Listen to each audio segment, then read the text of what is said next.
Hunter. I'm Rebecca. I'm Caitlin. I'm Nessa. This is the Family Showdown!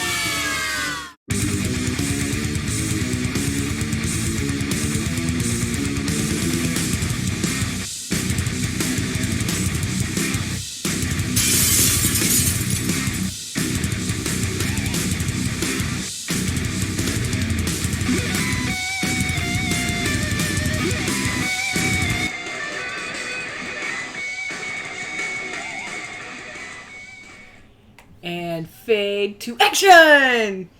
Welcome to Tuesday night typical shenanigans. What those shenanigans might be? You tell me. What are we doing? What's up? Oh, we're doing our usual variety show. Ooh, a variety of shenanigans. Alright. Woot woot! I like this new studio thing. So YouTube's got a new studio thing going on. It looks pretty cool. Looks cool. Cool. So I can see like everything in one spot. I don't even have to look over here anymore. That's really awesome. Alright. Woot woot! So we're doing a variety show. So Hi everybody in chat. It's good to see everybody. We're gonna go over the games we played in the last couple weeks. Then we'll go over new games we purchased, and then we'll do our usual miscellaneous stuffs. Alright, wow, the chat is a buzzing. Did you fix the box after that second vertical? Oh, Terraforming Mars when I lifted it up and I actually shook it. Why did you do that? Next time... Spoilers! Oh, yeah. He's talking about the top 100 Yeah, that got released today. That made me sad a little. I'm scared to open that box now. Yeah, it'll be a happy surprise when we play it. Oh, a happy surprise for somebody. 5,000 Happy surprise! No. Happy surprise.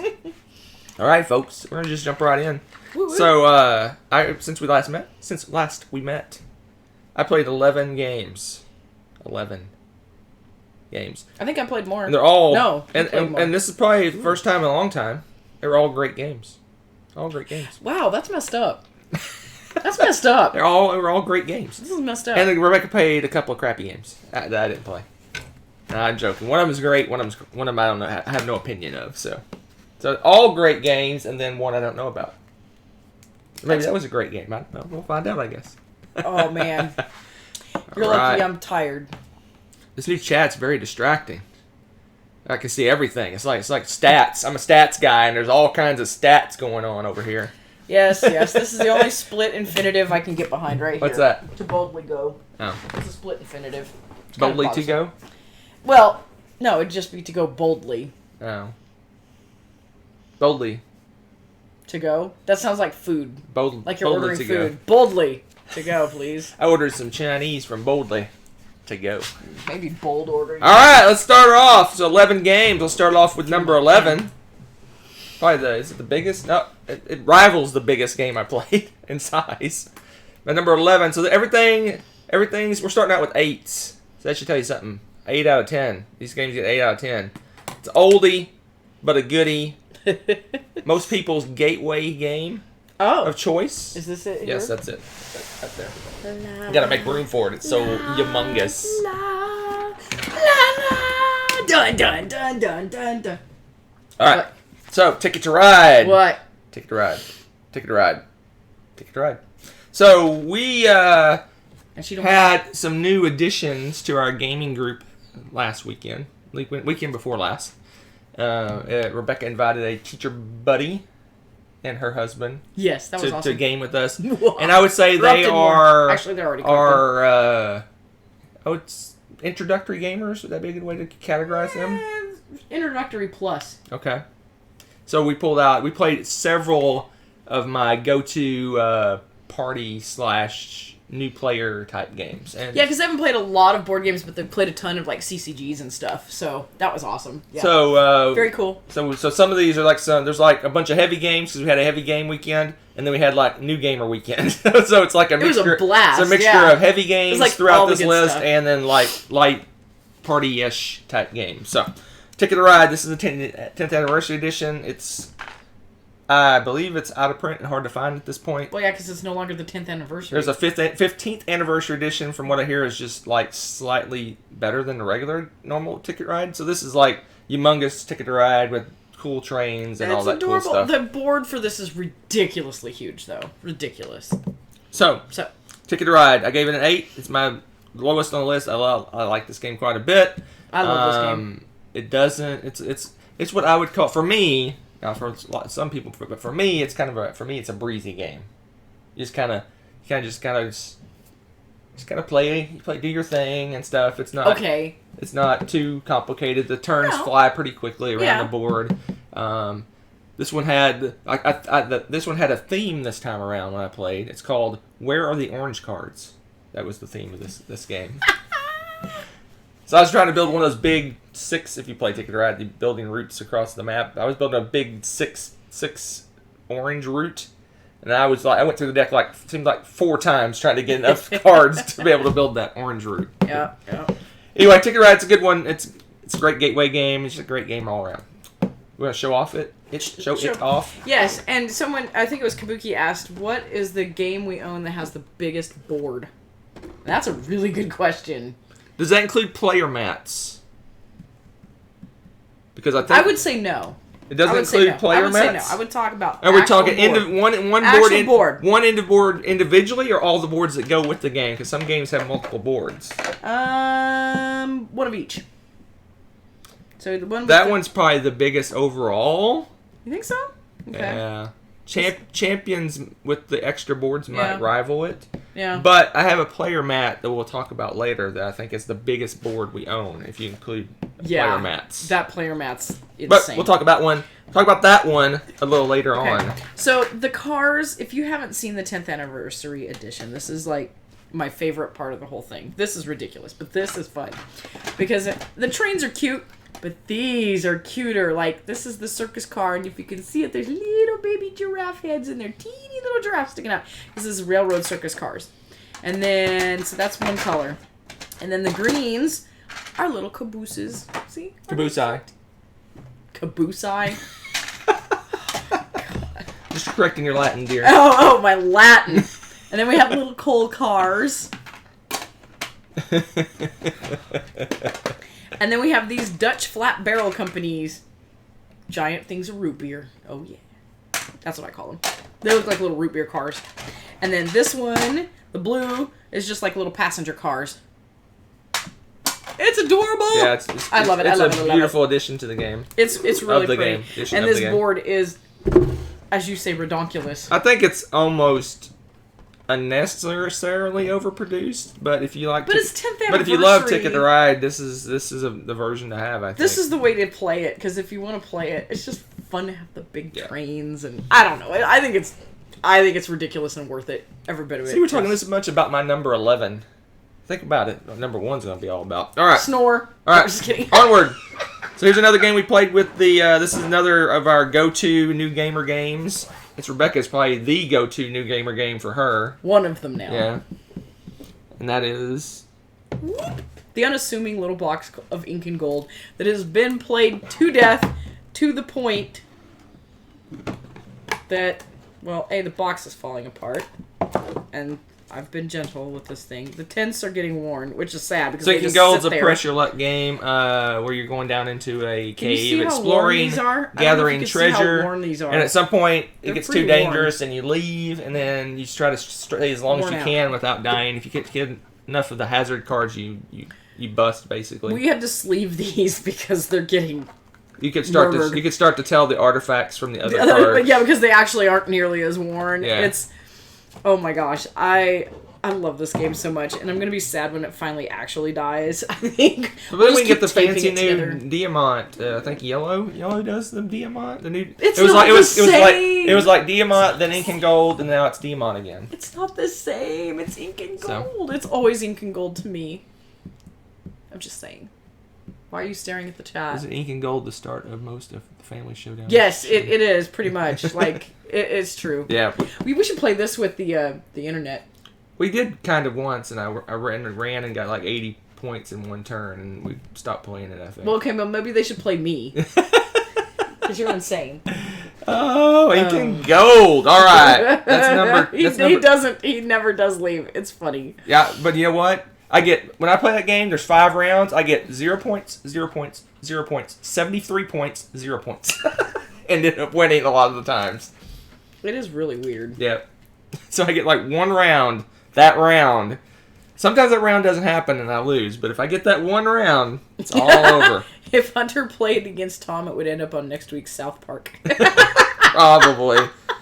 All right, so every time I'm around, me and Tom smack talk, man. Yeah, I know, you guys talk so much smack. Even when we're just in a normal conversation, he's very smack talky to me. He does love smack talk. I don't know what the deal is. Maybe I'll bring it out of him. I don't know. All right, my number 9. My number 9. Okay, so my number 9. It's got a dichotomy going on. Okay, so the game itself, I think, is a very good game, a very fun game, a very interesting game. Okay. The rule book to the game. Oh Lord, I know what this game is. I didn't even. The rule book, on the other hand, should be burned, the ashes smashed, put in a container, and mailed to Siberia. And then you watch a playthrough, or someone else's playthrough of rules, and that is Pret-a-Porter. Pret-a-Porter. Yeah, however you Porte or whatever. Ready to wear. Pret-a-Porter. So this game is actually a really good mid-ish, maybe mid to heavy Euro game. Okay. With an interesting theme. You're making dresses. Lovely. But the Portal rulebook strikes again. Because oh my gosh. I was almost physically angry at the rulebook about 10 minutes into reading it. You sounded physically angry at the rulebook. Oh, this rulebook. I finally made my way through it. I had to read the rules. I had to watch rules. There was no rules teach out. There's playthroughs. So I watched pieces of playthroughs, pieces of setups, and I finally pieced it all together. Once I figured out what was going on, how the game plays, it's not that complicated. I could teach this game to a Eurogamer in 5 to 10 minutes. It's not complicated. But the rules make no sense. The rules make no sense. That's terrible. It does really crazy things, like like at the beginning it'll have a lot of games have like kind of an overview. This is your player board. These things are going here. This thing's happening over here. Some things here to kind of give you a feel, kind of give you a taste for the game. Which I'm fine. I'm fine with that. Then it kicks in the rules, and boom, you're learning the game. Here's how a turn works. Here things are happening. Mm-hmm. The rules assumes you memorize that summary and utilize that summary for the actual knowledge of the rules of the game. Ouch. So the rules, like a turn, it'll say you can do this action, and it's like one sentence. And I'm like, okay, how do I do that action? You have to reference back to the beginning part and piece it together like Blue's Clues and figure out how that action works. Okay, I'm just gonna let it there. The rule book is horrendous. Let it go. Portal is in my opinion, does not have a good track record for doing English rules, because Terraforming Mars, if anyone's played Terraforming Mars, not Terraforming Mars, First Martians, anyone who's played First Martians, oh Lord, knows that rule book. The feeling you got when you're reading that rule book is the same feeling you'll get when you read this rule book. But it's a great Euro game. It's a great economic game. There's lots of resource management. It's worker placement. It's got turn angst. It's got a what I like worker placement. You put all your workers on and they fire off in order, so you can use stuff earlier in the round to fuel stuff later in the round. The chat thinks that you're an excellent dressmaker now, and they want to see you wearing your new dress for Fog of Love. But the game is great. I really enjoyed the game, but the rule book kind of sullied it for me. Is that the right word? Yes. Sullied it for me. Sullied it for me. What because the heck is going on with this board? Okay, that's a new... Well, you're right, Tommy. This is a hideous looking board. Okay, Tommy was like, show the board. Okay. I like it. It's very stark. Okay, if you say so. But see, if you look, open up, there's numbers, so 1, 2, 3, 4. That's how the order of the little actions so that's fire off. Okay. So you put your little worker guys. 6, 7. Okay, so you do it in order. Yeah, and stuff that you get up here potentially to pay for stuff down here. He says it's very gaudy, and the cards blend into the board, and it's hard. Okay, that I can see because I'm looking at the pieces and stuff, and the pieces are gaudy just like it. The cards have the exact same colors. That I could see. That's interesting. But it's a great Euro game. see that. Just someone, not me. Someone needs to go out and do a rules, like a Rodney Smith style rules teach of this game, because Save us, Rodney. it is screaming You're for our only one. hope. Because all they've done so far is playthroughs, and they're the ones I saw are the kind of let's just jump in and learn as you go kind of playthroughs. You'll learn the rules by watching me play the game. Yeah, that's not cool. Yeah, so Oh, okay. anyway, so it's a great Euro game. Horrible rules, but I guess sadly we should come to expect that for Portal games.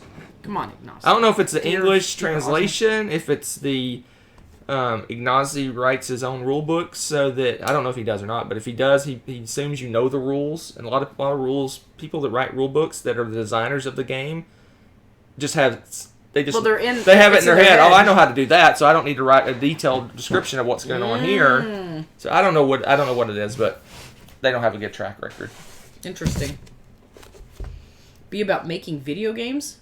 Yes, it was originally or was going to be rethemed into video games, and then they didn't do it, or I don't know if they've done it or not. Anyway, that would be I enjoyed the game a lot. Once we learned how to play, I want to play it. Once I figured out how to play, and we started playing, it actually is a really fun game. I mean, it's really tight. You're really fighting. It's a kind of worker placement game where you really have to think about what your opponents are doing, because the spots you need will get taken before you get a chance. Paul's stealing the spotlight tonight, man. What's he saying? Most people don't know that Vulcans have 3 ears.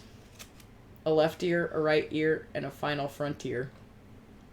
Wah, wah. That's actually pretty good. That's really good. That's actually pretty good. He's writing it down now so he can torture others with it. Oh, left ear, right ear. The final front ear. Oh, gross, Hector. What's the average internal temperature of a tauntaun?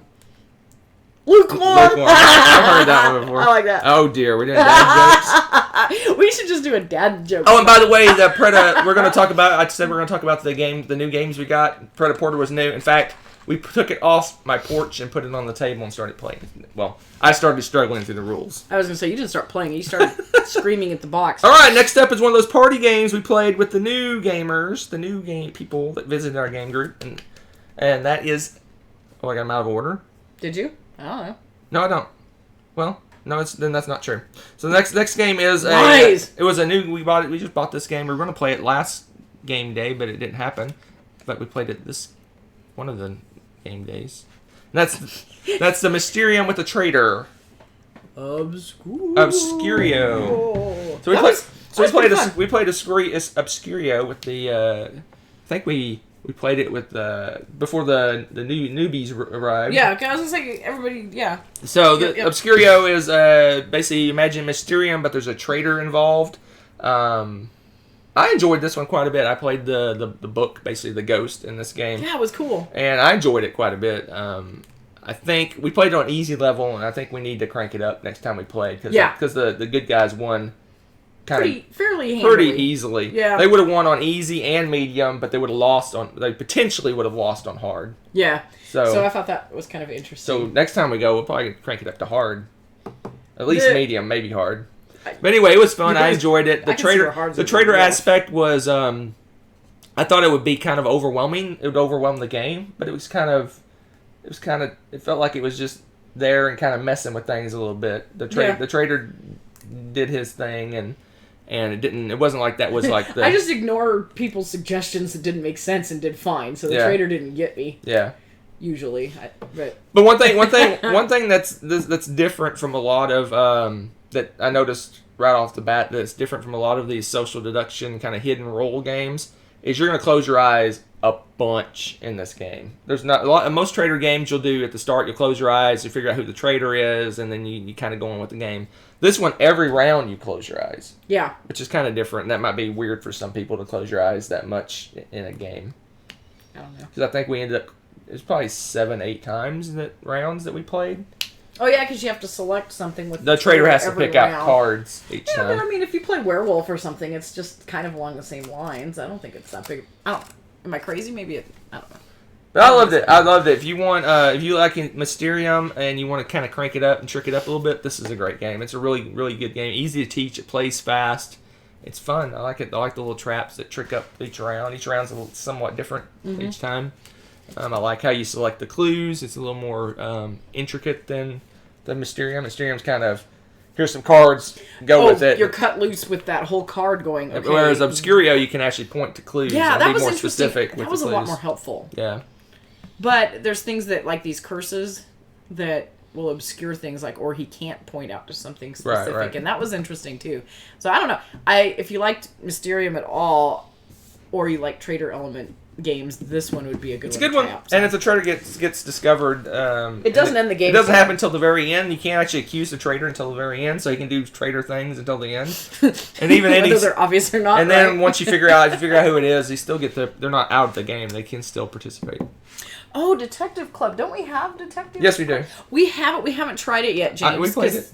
Did we? You didn't play it. Oh, I haven't played it. We played it 3 players. We thought it was okay, but it needs to be more. It needs to be Oh, okay. 5, 6. Oh, more players. It needs Okay. needs more, not 6. We figured 6 would probably be the sweet spot for that. Oh, game. okay. We only had 3. I want to play that game. Yep. I enjoyed it. It's Dixit Plus. Mm-hmm. It's Dixit with teams with a little more rules thrown in. Oh, that More- sounds like more fun. Gamery. That sounds like fun. Okay. All right, my number 7. Again, we're continuing with 8s, and it's 8s until I tell you otherwise. My number 7 was one I started to talk about, but This one. yes. The So this one we played with the newbies. newbies. Is newbies a derogatory term? Well, Discuss. It depends on how you use it. Discuss. Depends on how you All right, use so we it. played Trail Illustrations. This is I our don't kind of think it's our new. derogatory unless you treat them like noobs. This is our new go-to big group game. Oh my gosh, I love this game. I'll play this game. I don't want to keep scores. Keeping score feels yeah, clunky we and tried stupid. keeping score Just on for it the heck just of for the it. fun of it, and bother. I'll probably never keep scoring this game again. It was very convoluted and didn't make much sense and was kind of random. Yeah, and I don't think it encourages anybody any differently to, I don't know. But, Newbie, N-E-W-B-I-E, not Yeah. noob. yeah, noob is... Noob. Exactly, Newbie. I agree with Kabuki. Like, newbie is friendly, noob is not. Yeah, I mean new, as in you're new. Yeah, Newbie. exactly. All right, This game is so illustration. good. So this is So good. It's telephone. Basically, you start with a secret word. You write the word down, and the next person draws. The next person writes what they see, and it goes around and around and around. And you get back, and you've gone from hot dog to aircraft carrier. And you're like, how did that happen? Oh my And- gosh, and, it is pure. And you basically reveal what happened, and you laugh and crack up and funny. And I am taking this to school because whether people think I'm mean or not, I'm giving tests before break so that they have nothing to study over break. So that's a true break. And so once everybody's done, we're going to play this. Because this is like gold.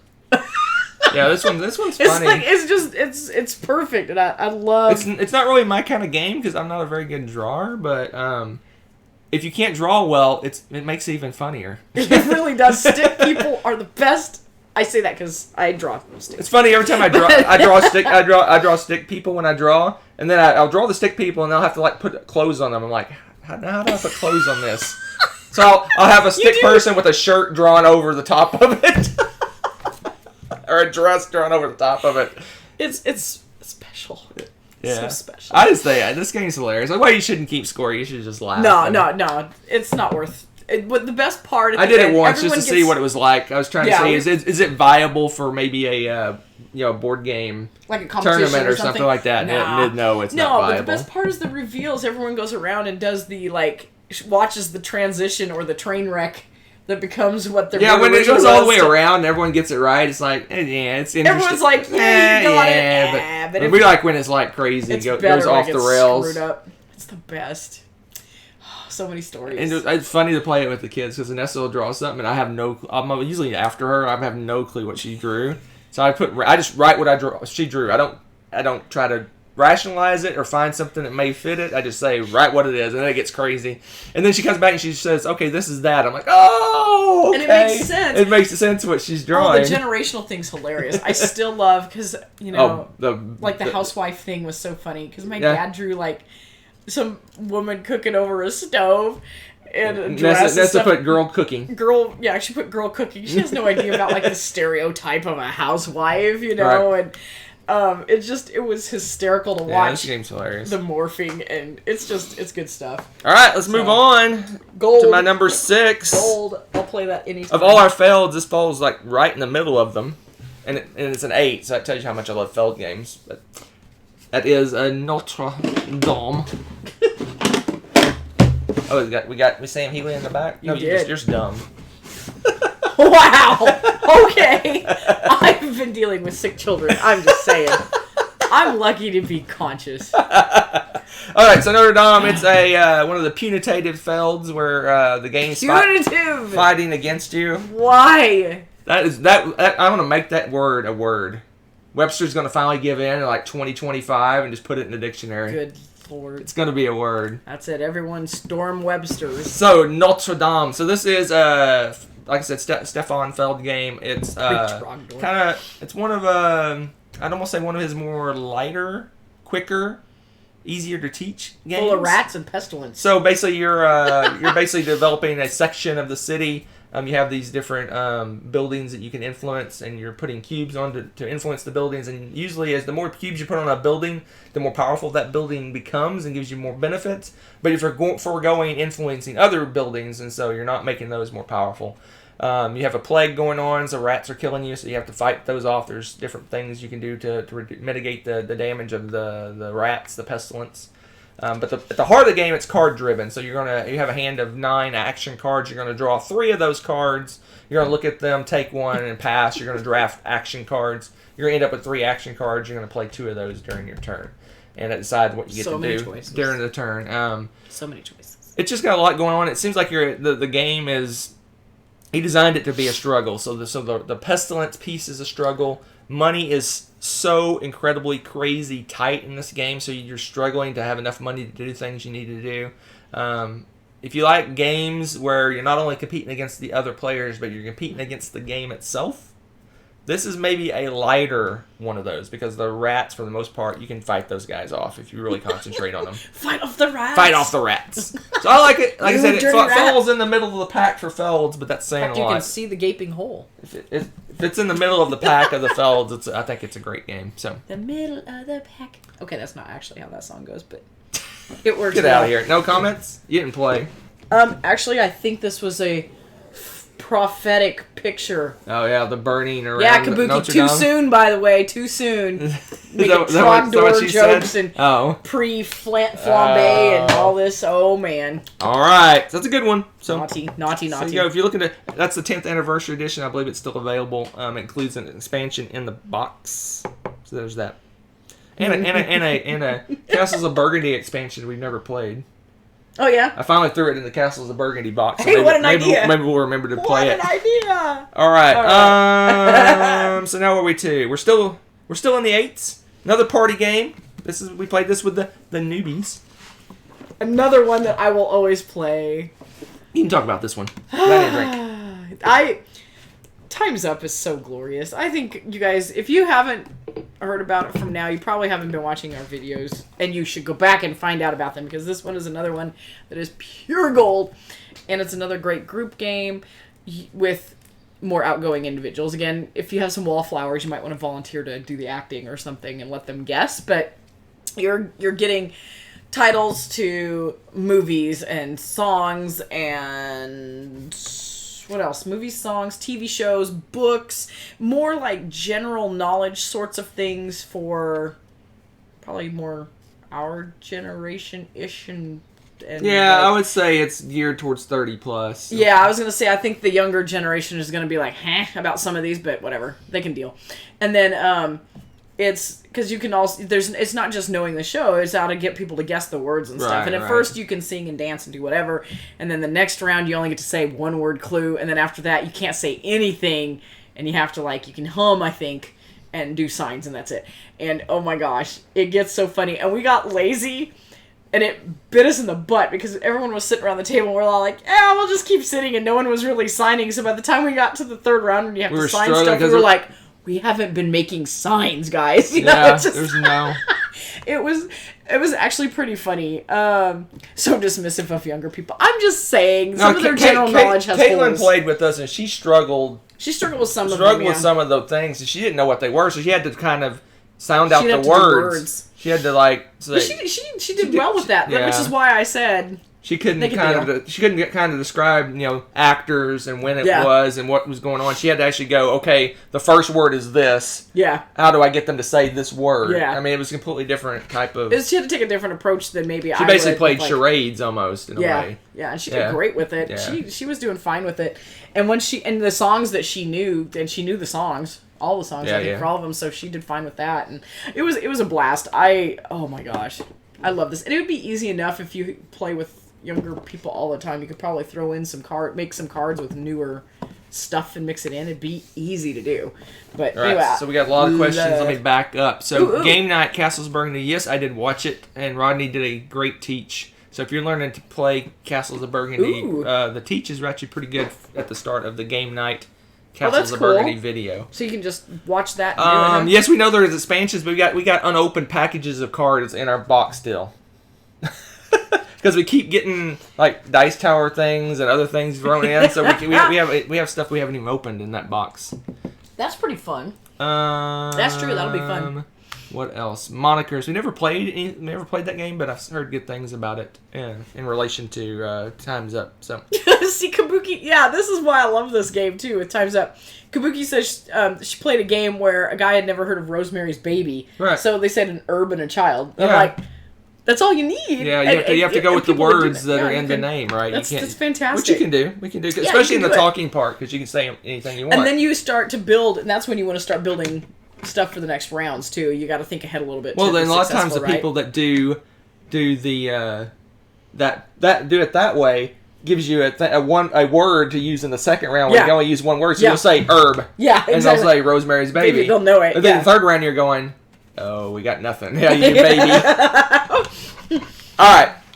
Let's move on. So we finally reached, after all this craziness, we've reached the 9s. The ones I rate a 9. And we'll start with... Oh, Gentes. What was that again? Gentes. Gentes? Gentes. Gentes? Gentes. Gentes. That's the classical one. Oh my gosh, you're so obnoxious. Gentes! Oh, I love me some Gentes. The big reveal. Anyway. The big sleeve. So Gentes is a... board game. Yeah, it is a board game. It is a... What is it? Card purchasing? Card drafting? Tableau Tug of building? war. I want that dude's hat. So basically, you're getting these cards that you purchase these cards. You lay these cards down. You need certain resources to be able to play these cards. Those resources are your population of people and potentially areas that you've taken over on the board as well. So your resources is weird. Your resources is kind of a push and pull. You have 6 different workers. They're called population, but I can consider them workers. And they have a population track. So as you get more of a worker, you move along the track. And they're opposing workers. So once you get a lot of one worker, you're going to reduce the other one. So there's kind of a push and pull between those workers. And a card might say you need 3 of this worker, 2 of this one, and then 1 of the rest or whatever. So you're using actions, worker placement. I guess kind of worker placement. You're basically taking actions, your action selection, I guess, to manipulate that population in order to get the workers you need to be able to place the cards down and get the benefits of those cards. And those cards give you in-game scoring, they give you immediate benefits, and they give you ongoing benefits as well. So it's got a lot going on. The worker manipulation, or whatever you want to call it, the building and reducing your workers is the crux of the game and kind of the interesting point of the game. But it's got a lot of fun Euro-y stuff going on. What? It is the tea cozy of the board game world. The sleeve. I don't know. It's like what? I mean, I know it's different art. I don't know. It does I feel keep that way about book I'm with covers, Rebecca. too. She said it like our last show, I think, or someone said it keeps the box nice and snug. It does. So that's the one. That's the only benefit I can see of sleeves does. is it keeps the box closed. Yeah. And some people may pronounce it Gentes. Calm down, people. It's just that I like it's or Latin, Gentes. so yeah. Gentes. You do you, sweetie. It just is a Latin word. Well, we got so the pronouncing it. deluxified. Yeah. Deluxified. Is it actually called Deluxified? Is this the one that says? Oh yeah, okay. All the TMGs call it the Deluxified. I know, but it sounds like a word you'd make up. I swear they called you. But if you're looking for a nice midweight Euro game that has some interesting mechanisms in it, that's kind of a tug of war on your workers.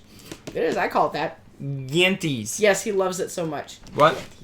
They were freaking out because you said it was a 9 out of 10. I like this game a lot. Yeah. It's a really solid. I think any game that has something that's different, that's interesting to me, because it's got a lot of interesting things. Like when you're training your workers, basically increasing your population. There's a nice there's like a training area, and it's interesting because once you train a worker, like say there's the one worker you're training it's inexpensive to train, it moves down, it moves to the back of the line, and now it's the most expensive one to train. Mm-hmm. So it's kind of almost kind of a pressure luck thing on, okay, it's kind of expensive now, maybe I'll wait to train that one next turn and maybe it'll get cheaper or something. Yeah. And then someone ends up training that one and boom, bumps it up to the highest price. So it's just interesting. There's a lot. You start off, you're very weak, and then you eventually build up all these special abilities and powers, and you get more powerful as you go on.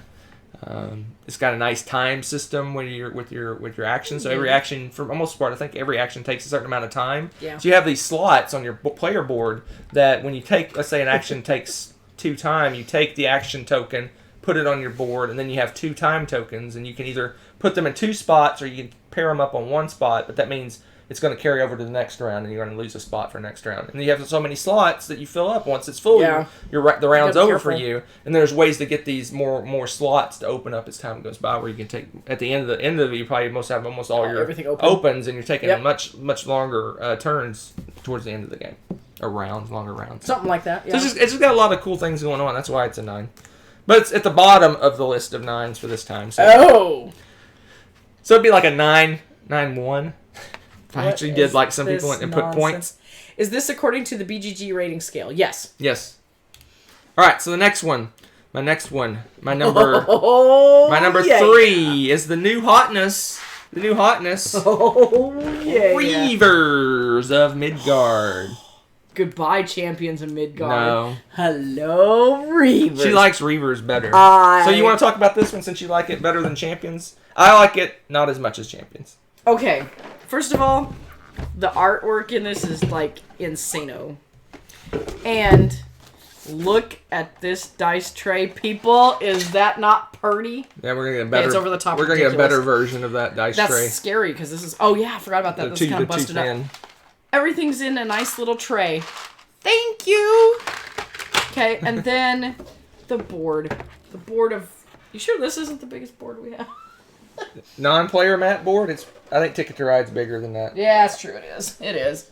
Okay. This is 2-sided, by the way. 2-player and 3 and 4-player. Look at this beauty. Look at it. Just look at it. Isn't it lovely?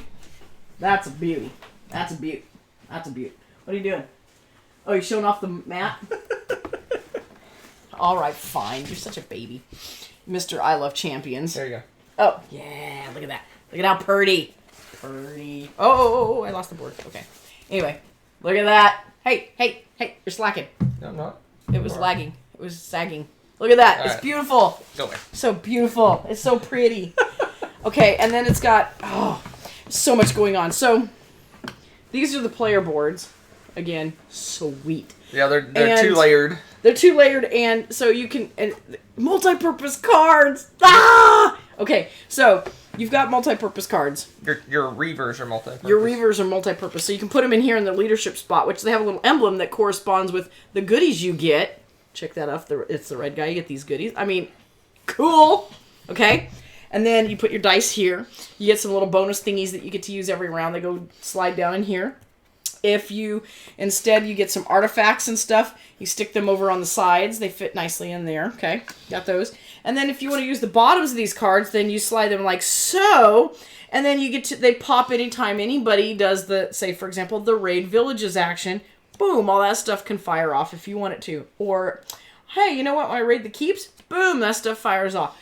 So cool. I love this. And it takes the dice, and it's not so faded on how your dice roll as much. There's ways to re-roll them. There's ways to modify them. Yeah, and it's got a little more action in the cards. If some dice you can just use it. There's places where you can go that just use any die to do things.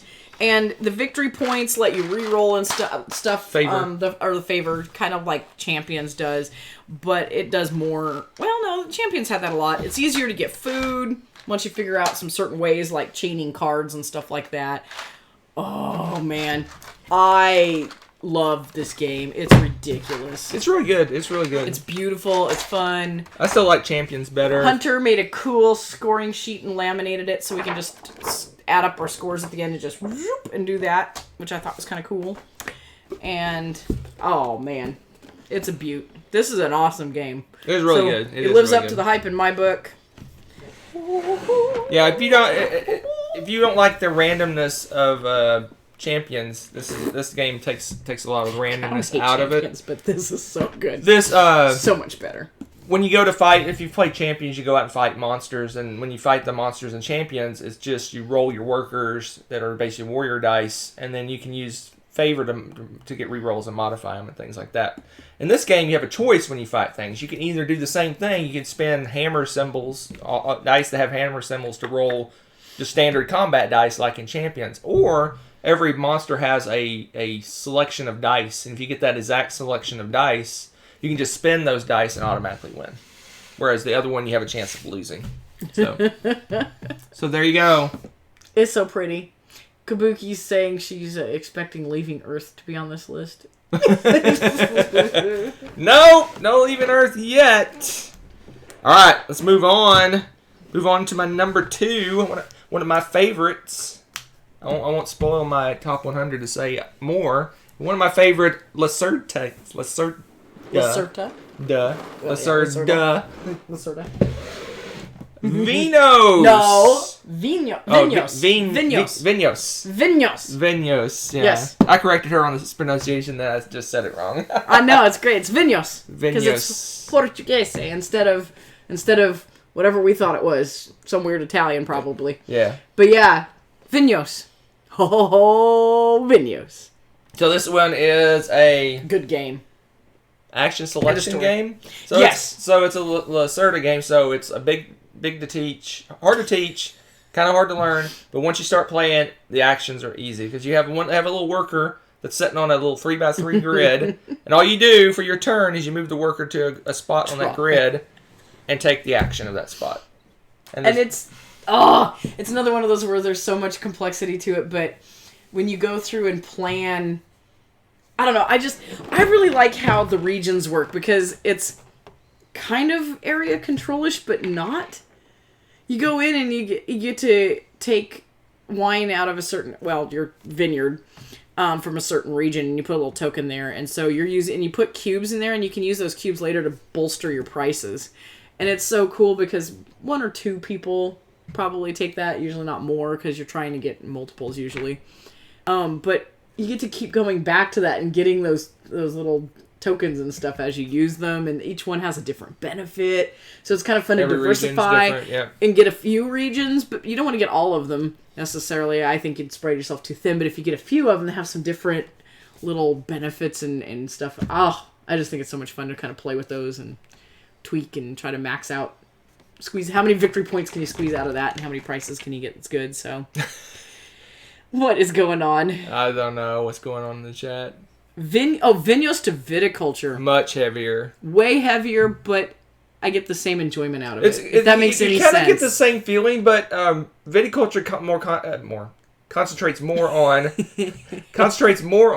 the wine, producing the wine. So it's kind of a micro level because you're planting the vines. You're making the grapes, you're taking the grapes, you're aging the grapes, you take the grapes, you make them into wine, you age the wine, and then you go to sell it. This one is more of a macro view. You're running the vineyard, you're still creating wine, but when you produce, you just get a wine token based on, there's like a formula. It's all about pricing and the game more focuses around on where do you make your vineyard, how do you build up your vineyard. There is the aging of the wine and selling it, but then when you go to sell, there's choices. You can sell it for cash, you can sell it for victory points, or you can hold it to be your wine to present in the fairs. So there's 3 fairs that happen during the game. That's where the big victory points happen. So you got to pick a good wine, and there's like certain qualities they want that makes it a little bit better. Like they may want white wines from a certain region and things like that. So it's more of a pulled back macro view of the winemaking as opposed to the being right in the in the vat or what do you call it? Yeah, where they stomp on it. The crush pads. What do they call them? Yeah. I don't know. So- I still so learned it's more about more wine drawn making than I back. ever thought I'd. And this one notice. is much heavier, much more complicated, much deeper than viticulture is. Yeah, viticulture. You could pretty much, if you just did the base game, you could probably teach a beginner how to play that game. It'd be a little bit complicated for them, but they could play it. This one, oh no. This one is. Talking about Need to know what's going on. That's exactly what I was trying. When I was trying to think of what it was called, I went to that Lucy Ricardo's did. Have you seen that? Which I Love one? Lucy, where they're in the wine vats. Yes. So I was like, what do they call it? It's not a vat, right? I don't, Sure, why not? It's a crush pad, is what they call it in viticulture. Oh, okay. So I don't know. Anyway, I don't know. All I can think of now that you said I Love Lucy is the chocolate episode again. That was my first go-to when I hear I Love Lucy. all right, that is the number one my game. Tommy in the chat. He's going to be very proud because my number one game of the ones I played, because Rebecca took for the most part, took the heavy game weekend off. That was not by choice. My number one game is City of the Big Shoulders. City of the Big Shoulders, number one game of the since we last talked. All right, You are killing me. City of the Big Shoulders. Oh. Love this game. So, Okay.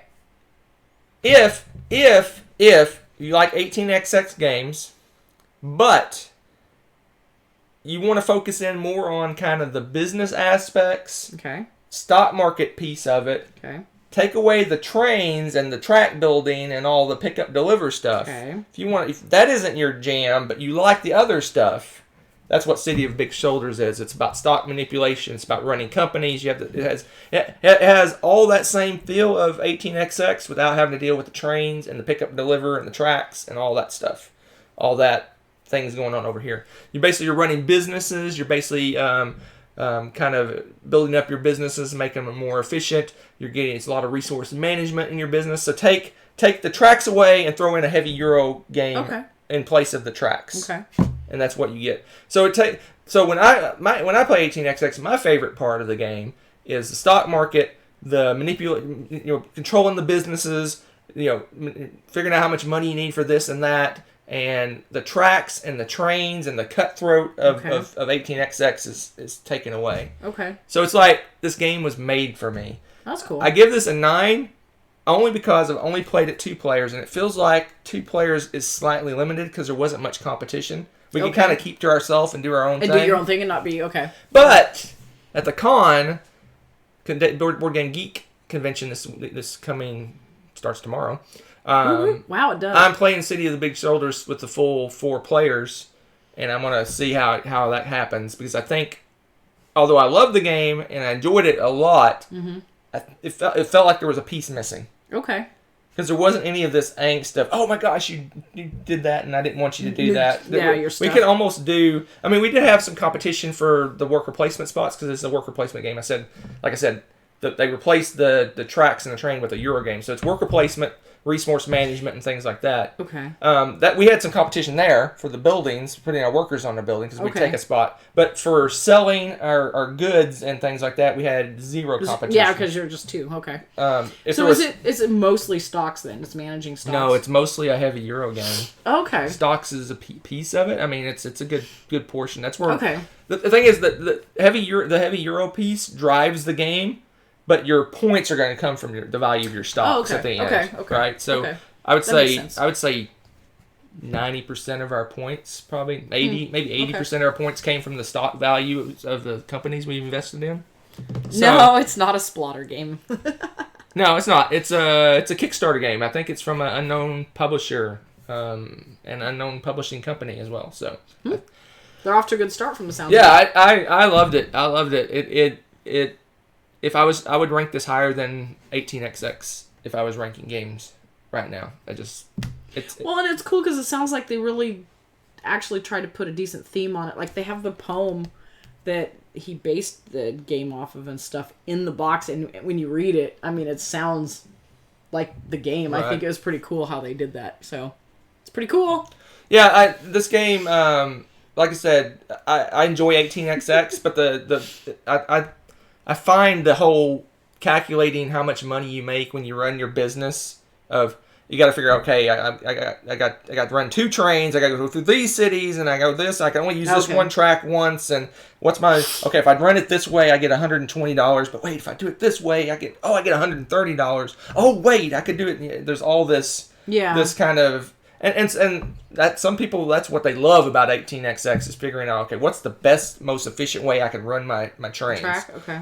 But you take all that away, and now you got a Euro game with rules, and there's not any of real.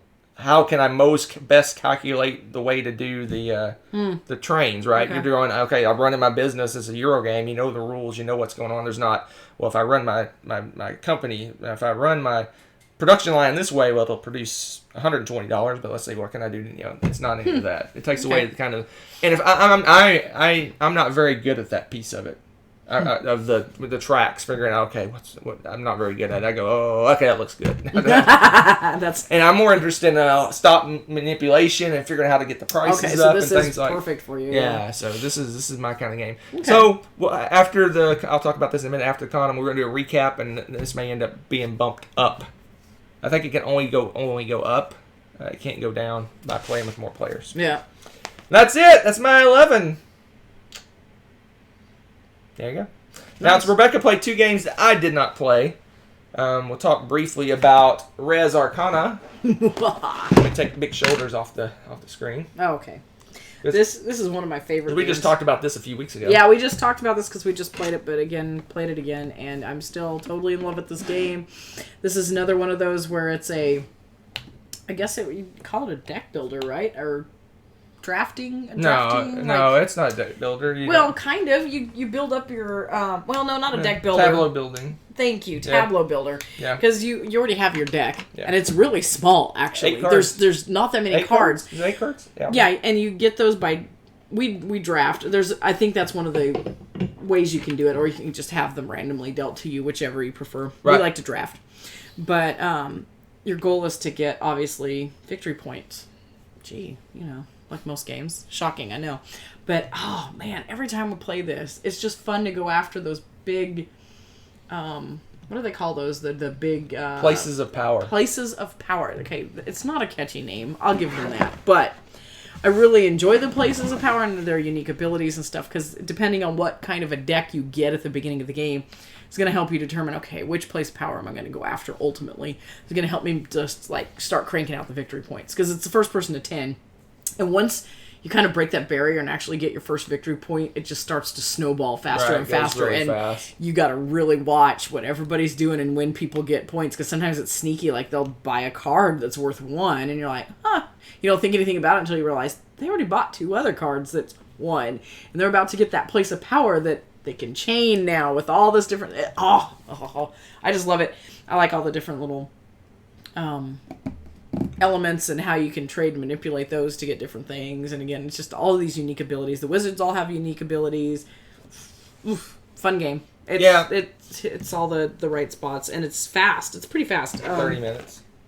Yeah, they say 30 to 60. That is exactly right. Love it. Which means you get to play it more. I'm not a big card game person. I really, really like this game. Yeah. And that's saying a lot. If I like a card game, it's really good. And originally, I forgot I didn't play this game, and it was my number 5 on the list before. Yeah, I believe it. Yeah. It was in between... I love this game. Gentes, and what was the other number 6? It would have been Time's Up. So it would have fell right between those 2. Yep. This is All right, good one. Yeah. If you haven't checked out, if you like card games, you haven't played that game, you really need to go play it. It is worth all the hype in my book. All right, and then she played another game I did not play. Oh, yeah, this was so cute. Ghosts Love Candy. This is so cute.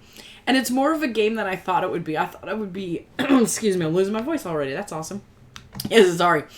The art is adorable, and I thought it would be just like, I don't know, kind of like Sunday Splitters Up, where you throw a bunch of cards down and that's the end. But no, there's a bit of strategy to this cute little game, and you're putting stuff under people, but they have like a scare number, and once you reach that number, you scare the kid, and then you don't get candy, and you have to calculate, and everybody's got their own card that scores like each piece of candy is worth something more or less to other people. Right. So you're not all going after the same stuff. So you may want to do things to block candy that you feel is a low score because it's probably the high score for someone else, Right, and stuff like that. Oh man, it was just a cute little game, and I love it. And it's a fun game that I think a lot of people would enjoy, like playing with kids and stuff, and it'd be fun for playing around Halloween too, because there's not very many games you can say, hey, there's holiday, themed games necessarily, and I think this would be a fun one to pull out with family and just play. It's a blast. I thought this was a really, really cute game. And yeah, it is. It's fun for guessing the kind of strategy that people are going for. And meanwhile, again, the art's absolutely adorable. So, fun little game. I think they're talking about Res Arcana. So... No one likes your ghost game. I love the little ghost game. It's cute. I don't know what I was doing while this was going on. What was I... Were you eating finally? I don't know. I don't know what I was doing. Or you're getting tired because it was fairly late. Alright, that's it. That is all the games we played since last we talked. So, let's go. Next, we're going to go over the new games. We played one of our new games. Pret-a-Porter. Pret-a-Porter. Okay. Bad Rules Book. Oh, no. So we already talked about that one. There's 3 that we haven't played that we got since last we talked. Let's talk about Western Legends! Did you play that? No. There's games we haven't played that are new. Oh. We got the Ante-Up expansion. Oh my gosh, let me tell you. Oh, That's what I was doing. I was sorting my friggin' Western Legends. Oh, that's true. So we got the Kickstarter Ante-Up. It had a lot of upgrade components for the base game. Yeah. And it took me probably close to an hour to Yeah. sort it out and decide, okay, what is But you were like a kid in a candy store the whole time you were doing what it. what do I take out and what do I leave in? So I actually You gonna show them the UT chips? So I actually took everything out that's I don't need anymore that got upgraded and put it like in a corner of a room somewhere. It took me a while to figure out what's upgrades, what's not upgrades, what's new components, what's not. Tell me that doesn't look like UT right there. Hook 'em. It's not a Longhorn. I know it's not a Longhorn. They sawed it off. That's why. Got a little train now. You can rob a train. They got How crazy is that? They have different colors too, chips, but these are like heavy duty poker chips, and they've got some cool like things on the back, like gain $30 and draw a poker card, gain a LP. Well, 2 of these are the delivery chips for delivering cows, Oh, and one's okay. a new chip. Okay. I think the orange is the new chip that Okay. has something to do with maybe the train. I don't know. Oh. I haven't read the rules yet. That's gonna be fun. I'm excited. So we got the Ante-Up expansion. I'm super excited. It looks amazing. It's gonna be fun. Tons of new things for the shop. Tons of new characters. You can rob trains. It added a second game. Usually you had the poker originally. Now there's a new game. I can't remember what it's called. It's based on an old gambling game. Oh, I was gonna say chess. No, it's a gambling game. Liar's dice. I don't know.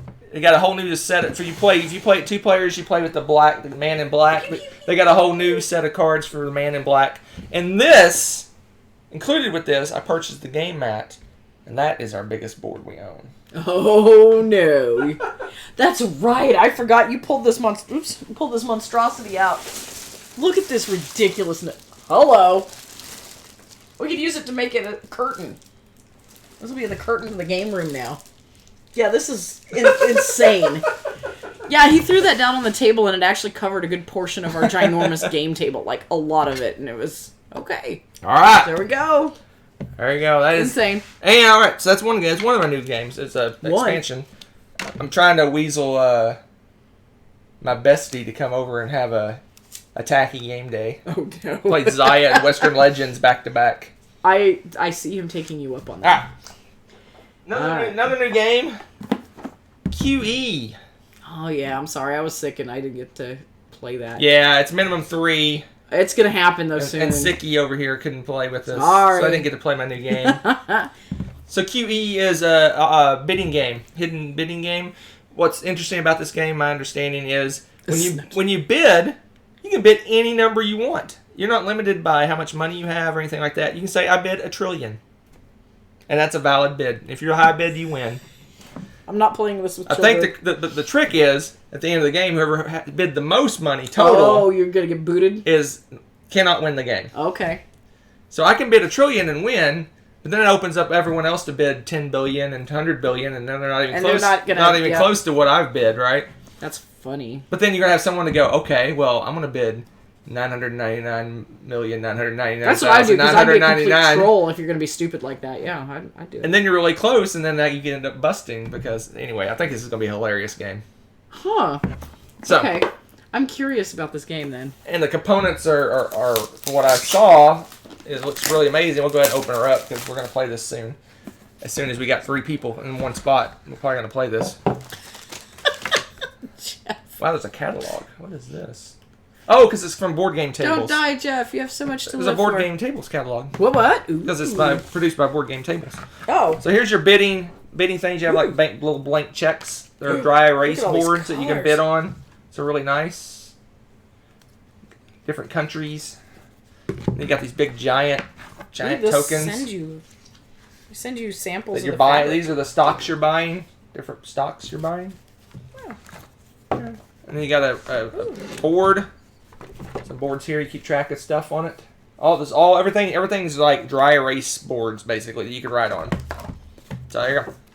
Oh, they have a variety of tables. It's pretty slick. A variety of board game tables. Yeah. Yeah, this is either made or published by Board Game Tables. BoardGameTables.com. So. Hey, I'm looking at stuff here. We have a board game table. I know, I like ours better. So that's QE. It's like quantitative. What's the QE stand for? Something funny. Quantitative. Quid est demonstrandum. Quantitative. I'm just kidding. That's QED. Quantitative efficiency. So, I don't know. Quotient equation. Quotient equation. Quantitative. Now I gotta know. Man, my brain makes me want to. Quantitative easing? There you go. Oh, I thought she was making that up. No. That sounded like nonsense to me. Quantitative easing? Is that how you I am going to quantitatively ease into my chair? I don't know. This doesn't sound... It sounds weird. Show us the board game. We have the table of ultimate gaming. I can show you the board game table. The corner you're seeing here is 1/10 of the board. Yeah. It goes, for me, it goes 7 feet that way. Yeah, it's insane. And it goes like 5 feet that way. Right. This is the decorations that Hunter and I picked that's like, they're magnetic and so you can just stick them on the table. It's pretty cool. Yoink! Now, our last purchase that we haven't had a chance to play yet, which we'll play over the Christmas break. Well, I believe it's a real term. It just sounds goofy to me. Queen Elizabeth. Oh, I like that. Legacy! Okay. We've had this discussion that we're kind of legacied out, but Clank Legacy won us over, and we want to try Clank Legacy because we love Clank and Clank in space so much. And I don't know. What do you guys think? Has anyone played it yet? Woo-hoo-hoo. Yeah, so we're going to try it out. We're going to try it out. See what happens. We haven't played a true Legacy game in a while, so I think it's time. The Dice Tower gave a pretty smashing review of this game, so there you go. Yeah. I'm excited. Pretty awesome. Yeah, it takes up our game room. Yeah, the problem is our game room is so small that the one end of the table is not being used. So we use the sides and the front, and we could fit 6 people with these big giant chairs around this table. Yeah, if we had a big enough room, which we don't, so we need a bigger house, or knock out that wall and the people can sit out in our yard. I was like, that's not a wall you want to knock out. We could fit 8 of these big game chairs around this table. It's crazy and it's cozy. So everything's bigger in Texas. So Clank Legacy, I'm looking forward to it. It looks fun. It's got little miniatures. Yeah, see, that's what everybody's saying. They have heard good things all around the board. I want to try it. Box came pre-open. It's like, what is this? Cheaters. What is this? Cool stuff. Cool stuff. No, they use it looks like they use ultra flimsy shrink wrap around this thing. They just didn't use the hairdryer on it long enough. Is that what it was? Yeah. I'm excited. So this is a true Legacy game with the whole destroying cards and. Really? Yes, it's a true Legacy. So game. if you make noise and you clank, do you have to destroy something you love? I know zero about it, and I intentionally. What's your treasure? Destroy it. I intentionally made myself know zero about it. Good. This is exciting. So I'm excited. Problem is, I'm probably going to buy another Legacy game. Not Legacy, but a story-driven game this weekend. So we'll see how we're going to get these played. Christmas break, Thanksgiving break. Preach. All right, that's it. That's all our new purchases, folks. I think that was plenty. Yep. You notice somebody's kind of kicked it up a notch since we finished our resolution. Oh, yeah. Wait till I roll in from BGG Con this weekend. Roll in is the right term. Yeah. You should see he's getting rid of all those games from the resolution to BGG, and I have a feeling he's going to roll back in with that thing still full. But I'll probably only new bring crap. home 15 to 20 games. Ish. And you see my problem. At this point in time, I've purchased 2 games. That. And I'm not even at the convention yet. Okay, that's more the truth. Okay, I was like, that doesn't sound right. Okay. Oh my gosh. All right, get that out of here. Oh, man. Let's get that out of here. All right, how much Man. time? Man, we talked you guys' ears off. We're on this stat field thing. Does it show how long we've been on the air? Well, I don't know. It doesn't. Over here it does, though. We've gone over an hour already. Is that possible? Yeah, that's true. Oh, who needs a dining room? I think that's a support wall, so probably yes, we still need our dining room. Jobby, that doesn't surprise me. Let's see, Jeff. Oh, make a video of BGG Con game library. The Dice Tower's done one eons ago, and I think BGG's done one of their own preview things with it. You ought to do one if you're. I'll do one. You should do that. Do one. You should take the I'm camera. gonna since I'm flying solo when I'm not playing these big giant epic games. I am gonna go around, take pictures, and Oh, cool. do some You should. selfies with people and Yeah. and Like try to find netters and get a little bird pin for me. she has a bird pin? She's giving away pins. Oh, is she? Okay. Yes, so get a I'll bird. track her down. I want one for birds. So I'm excited. I'm excited about BGG Con. So Yep. So we'll do. I'm just gonna wrap up. We're not gonna do any extras this time. So because we already gone over an hour already, and Becca's kind of plaguey. Kind of. And the girls are Whole both family's plaguey. Hunter's like, stay away from me, I know. plague people. I'm going to a convention. I'm going to I'm like, convention. I got the con creds already in my house. I'm the one that's going to be giving everybody the con crud. I have Lysol bombed this house. Bombed this So house. I will be starting tomorrow afternoon, Wednesday afternoon. I will be at Board Game Geek Convention.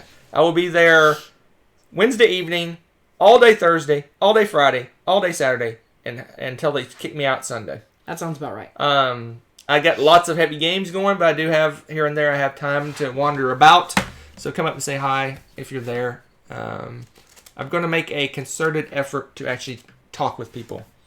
I'm impressed. I'm proud of you, because I know that's not your favorite thing to do No, I like, mean- by yourself. I mean, like, well, you're not there's a lot- there's super a- social butterfly. There's a lot of people I haven't seen in a while there. Like Scott, we haven't seen Scott in forever. Yeah, go say and- hi to Scott. And yeah. Bonacor's there. We'll see Definitely say hi to Bonacor all the Bonacor. time, though. You're like, yes. He's at everything. He love is like Steven. every kind of a convention Steven's awesome. cruise thing. Whatever. He shows up there. Patient zero. Yeah, probably. Yes. So I'm gonna be there playing the heavy games. I will Tuesday, which is where I'm leading to. Tuesday after the convention, 1 week from today, I will Yes. be doing a BGG Con recap. So I'm That'll gonna be fun. I'm gonna try, if I have time, I'm gonna produce a intro video that has apparently the library in it. An intro video with all the pictures and how we do our little montage thing. Then I'll talk about the convention because it's changed locations. It's going from That's the true. It's gonna hotel be at the different. So airport you have to take a lot of to pictures. downtown Dallas hotel. Oof. So I'm going to talk about the parking and the convention and the size and the food, because the old convention, the food was like extremely limited. And it was not that good. Either eat kind of crappy, kind of way overpriced, terrible food. or you go to the restaurant and it's crazy expensive. I just enjoyed the really expensive So we mostly thing at Starbucks. The yeah we yogurt mostly with the grab granola stuff in at it. Starbucks for the most part. We ate terribly. But this one supposedly has more food options. I don't know. We'll see. But the thing about the Please have more airport food. is it's kind of almost it's like some inertia of getting out of that place, because you have to leave the hotel. Yeah, and it's downtown. And leave the airport. No, I'm talking about the airport. Oh, the you airport have to thing, actually yeah. leave the airport and That's go out in true. the real world, and then you have to come back Yeah, into the there was airport. nothing right there. But downtown Dallas, though, it's There's a lot of stuff There's there. like West End. There's tons of different restaurants. I don't know if it's. I haven't looked on the map where it's in relation to close? food places. So I don't know if there's stuff within walking distance. I know there's stuff in the hotel to eat as well. So Hopefully they so I'll do give you a better job recap there. of the convention and then all my purchases and all the stuff and how the sales of my. I think I've got 50 something items I'm selling at the thing. I have my own table at the virtual flea market. Good job, nerd. Hey, there's some people with 3 tables. So up your game. So there you go. Hunter's gonna be like straight arming a bunch of games in secret before he leaves, so he can up his tables. Up my table game. You're gonna be like, yeah, I don't like that game. I'm getting I have a rid of it." table. It's just Hunter T on it. Oh, what My a own little nerd! table. What a nerd! I had to borrow a wagon to be able to carry all the games into the hotel. I borrowed a big giant, like, what do they call it, utility wagon type thing to bring the games in. Yep, Yeah, I'm selling a lot of stuff. it's gonna be fun. But I'm excited. I'm excited. I got all the games scheduled. I got time for perusing the vendor hall and hanging out with people and stuff like that. So if you're there, awesome. come up and say hi. And Yes, play games with him. Someone destroy him at a oh boy, what's the name of that game? Stockpile. Someone destroy him at Stockpile. That'd be great. And then let's see, luggage dolly. No, some people do bring all their games in on the little luggage dollies. that's smart. But the hotel parking is kind of a distance away, so I pre-planned. I got me a wagon And a backpack. and a backpack. He looks like he's going off into the wilderness, but then you look and it's board games. A lot of board games. Covered wagon. That's it, folks. So look for the recap of BGG Con next Tuesday. There will not be a Top 100 video Thursday because I'm at Board Game Geek Convention. So there won't be a Top 100 video Thursday. 20 through 11 will be next Tuesday. And then the Tuesday following that will be the live Top 10. So that would be the Tuesday after Thanksgiving. So that'll be the first if you're in Tuesday the US. in December. Correct. December 2nd will be the live Top 10. Man, the time flies.